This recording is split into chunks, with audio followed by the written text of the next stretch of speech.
Stuck in an impossible state, every direction you turn seems to bring you closer to cataclysm. And yet, you cannot turn back. Where to turn when you know you are not where you should be, and yet you have no good options left? A reassessment may be required. Perhaps you overlooked something. Perhaps something which you have come to take for granted is actually holding you back. Indeed, sometimes it is the very thing we rely on the most, which drives us further into oblivion. In order to proceed, you must cast aside the invisible shackles. Over-reliance on something which brings you strength is a weakness. You will learn to live without it and be the stronger for it. Flexibility will bestow upon you the key to moving forward towards your goals, where brute strength has yielded nothing but further resistance. In Final Fantasy XVI, our heroes have determined that the very source of their world's powers, the Mother Crystals, which have long reigned supreme, are actually the cause of their problems and must be destroyed in order to secure humanity's future.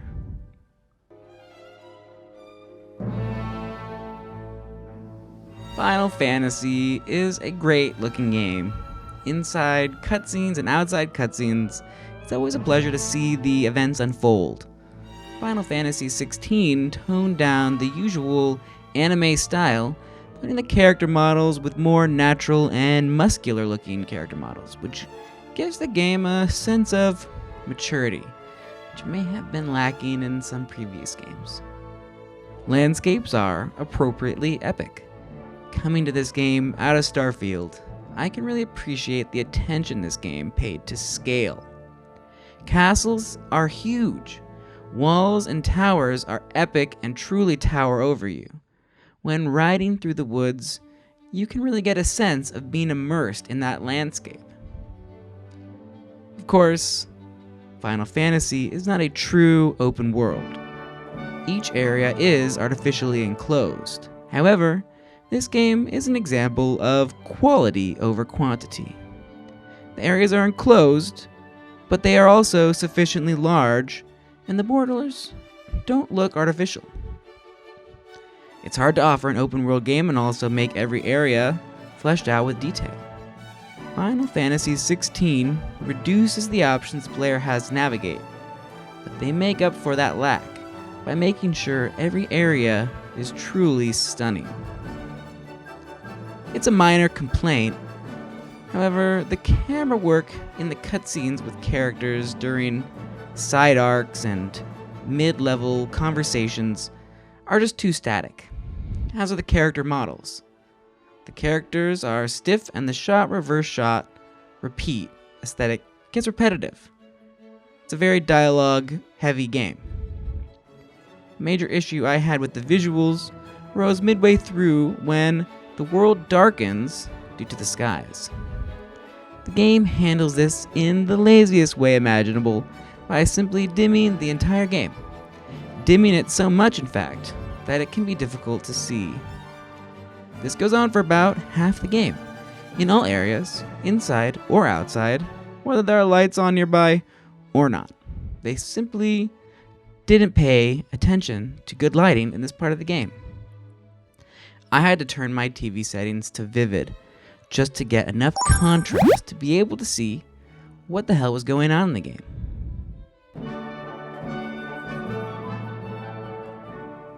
Final Fantasy XVI has some of the best writing I've seen in a game in a while. In a video game or otherwise. Though it's not without its flaws.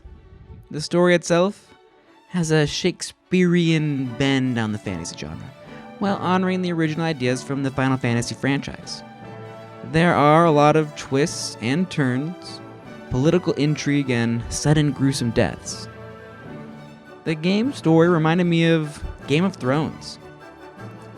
If all the characters talked like someone out of Hamlet. Without giving away any major spoilers, the story centers around Clive Rosfield, the first son of the Archduke of Rosaria, one of the 6 countries ruling over the continent, Valisthea. Valisthea is a land characterized by the brutal enslavement of a group of people known as bearers.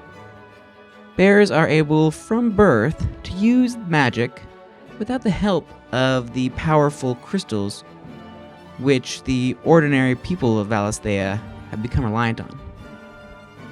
Racism against the bearers is rampant, even while the townspeople rely on them to do their grunt work. There is also a mysterious magical blight which plagues the land and which grows every day. Aside from the bearers, a select few in the land are able to call upon the powers of the 8 powerful icons. The icons relate to summons in the previous games: Phoenix, Garuda, Rama, Shiva, Titan, Bahamut, Odin, and Leviathan. These dominants, as they are known, all have places of privilege and power in their countries, if not rulers themselves. The game begins in Clive's youth, growing up in the castle with his younger brother, Joshua, and the castle's ward, Jill. Clive's mother, Annabella, despises Clive because he failed to become a dominant of the Phoenix, her bloodline's heritage. Clive can never be Archduke, and instead, that responsibility and the power of the Phoenix falls upon his younger brother, Joshua. Clive, a bearer, is to be Joshua's shield in the days to come, and is trained in combat. Their youths are spent in relative bliss until the day comes when Annabella betrays Rosalia so that she can be queen alongside the holy emperor of Sanbreque and raise a child with the blood of both the Phoenix and Bahamut. In a fell swoop, Clive and Joshua's homeland is destroyed, their father killed, Joshua also killed, and Clive becomes branded and one of the slaves of Sanbreque. Years pass, and Clive grows up as a slave fighter for Sanbreque. However, a fire burns in his heart, and eventually, he is freed from bondage and learns to live among the outlaws, led by a fellow named Sid. Clive finds that he hosts a secret 9th icon, Ifrit, and learns to become a dominant himself. He also learns that he has a secondary secret ability, which allows him to steal the icon powers of the other dominants. Sid is no mere outlaw and has plans to change the world and free the slaves once and for all. He believes that the crystals are the source of Valisthea's problems, and he seeks to destroy them with the help of Clive and his band of outlaws.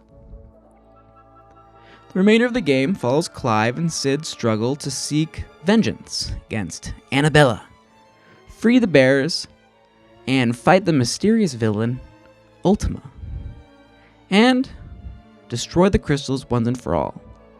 A solution which, despite bringing great difficulties to the people of Valisthea, who will no longer be able to rely on the magic they provide, will bring peace and balance to the land and end the blight which threatens to destroy the continent. The story is a fascinating political fantasy thriller with many memorable characters and lots of twists and turns. In classic Final Fantasy style, there are some scenes which really hit me hard. I was driven to tears at least a few times during this epic saga. The engaging stories carry through into all the side quests as well. There are many side quests, and none of them felt unnecessary. Often they reveal more about the world and the characters. All are also fully voice acted, though perhaps the character animations are a bit stiff in the side arcs. The music in this game is also excellent, and there is a variety of songs which play throughout the game, from new takes on the Final Fantasy classics to new songs entirely. Once collected, a majority of the song can be played on the jukebox at the Hideaway. I particularly liked the song Idols of the Empire, which reminded me of a twist of the old song Puff the Magic Dragon. Somehow, despite such excellent writing throughout the game, some blatant flaws in the storyline did make it through to the final cut, which cannot be ignored. Throughout the game, we meet all the dominants and their icons, except for one. Leviathan is completely missing from the game, despite being mentioned at one point, and several times throughout the game they mentioned there'd be 8. Apparently Leviathan is lost. It's a minor point, but I wanted to see him. Without getting into spoilers, I also think Ultima would have had access to Leviathan's powers. So even if we didn't get to meet Leviathan in the game as the icon of the dominant, Ultima should have had Leviathan in his arsenal, which he did not. A bigger issue comes from the game's treatment of the dominants who have had their powers stolen by Clive. Somehow, some of them seem to keep their powers afterward, despite a big point being made about them losing their powers. Dion full-on goes dragon mode even after having his icon stolen from Clive. The writers need to be more consistent. Either these characters lost their powers or not. The mechanics of Clive's power stealing are just too unclear. The pacing gets a bit slow in the middle, especially during some of the more dialogue-heavy side arcs. I did want them to talk a bit faster. Though the story was interesting, the delivery got a bit bland in the side missions. Final Fantasy takes on a new form in their 16th title. Square Enix has cast aside the shackles of their previous formula. Over the years, they have deviated further and further from their classic turn-based playstyle. This generation loses all semblance of any turn-based or typical RPG mechanics, instead opting for a more action-heavy button mash playstyle, akin to the games like Bayonetta. It's really an entirely new game. Instead of calling it their 16th title, you could call it number 1. It's that different, though different is not actually a bad thing in this case. Square did manage to maintain some of the themes from their old games, especially the summons, which are a core feature of this game's play mechanics and story. Clive takes on the powers of the various icons. At any given time, the player can have up to 3 icons' abilities available to him, which can be cycled through. The different icons have different play mechanics. Ifrit is the first icon the player gets access to and offers the most in-your-face sword playstyle. Garuda can pull enemies toward Clive and summon whirlwinds. Rama summons lightning storms and offers some range abilities. Titan punches people, bashes them. Bahamut has a more range spell-focused playstyle. Shiva freezes enemies, and Odin gives the player a special sword which can be charged up for big effect. Once a move is mastered, it can be subbed in for any ability, regardless of whether the player has that icon selected. I stuck with the elementals for my playthrough. Each of them has a big move which not only does a lot of damage, but also freezes time for a moment while Clive performs the attack. I mastered most of the big moves, and by the end of the game, I was pretty much only playing the big moves of the various icons. Bahamut and Odin offer interesting variations, however, their moves require more charge up and often left Clive vulnerable. Clive is pretty much constantly being attacked by enemies during battles. I found these icons weren't worth it, as I ended up taking too much damage while using their moves. Dodging is your friend in this game, but you can't dodge while firing off Bahamut's laser. There is also a second battle mode, only accessible during final battles, where Clive becomes very large and turns into a Efreet. These battles are mechanically similar, though more epic and chaotic, and they often occur floating in the sky or in space. The gameplay is repetitive and mechanical, but it's also satisfying, and after a while takes on a zen-like appeal. The big moves are all extremely overpowered against the little guys, and it can be pretty funny summoning a gigantic whirlwind and then just watching all the enemies getting sucked up into it while firing little spells at the helpless foes. The big enemies are much more of a challenge and require very careful timing. Towards the end, their moves get extremely powerful and sometimes can even kill Clive in a single hit. Fortunately, the game does not punish the player too much. During boss battles, Clive will even respawn directly into the battle. The player embarks on missions from a hub called the Hideaway. There is also a board posting notorious enemies which Clive can hunt down for experience and renown. The enemies are interesting, they offer unique combat styles, but the board is annoying because it does not specifically tell you where any mark is, instead referring to an obscure area on the map which the player has to find for themselves. The hardest enemies are the S ranks, and their locations the game does not divulge at all.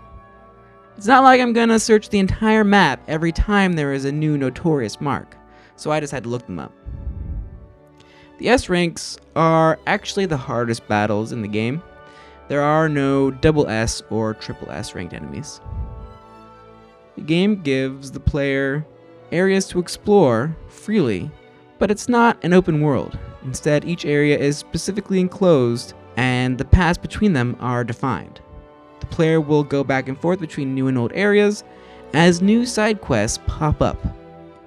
The side quests often open up new areas and also provide access to materials for better weapons and gear.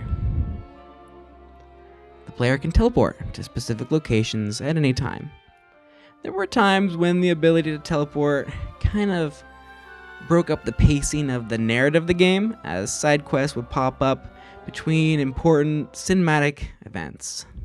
Ultimately, despite the simple playstyle, it did not get boring, and the strong narrative kept me going through a full 70 hours.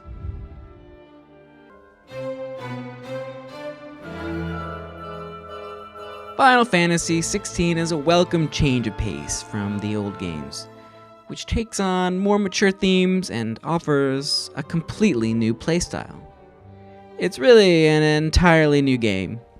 The characters are all exciting to get to know, and though the game had me bawling at times, there is a lot of humor in the game as well.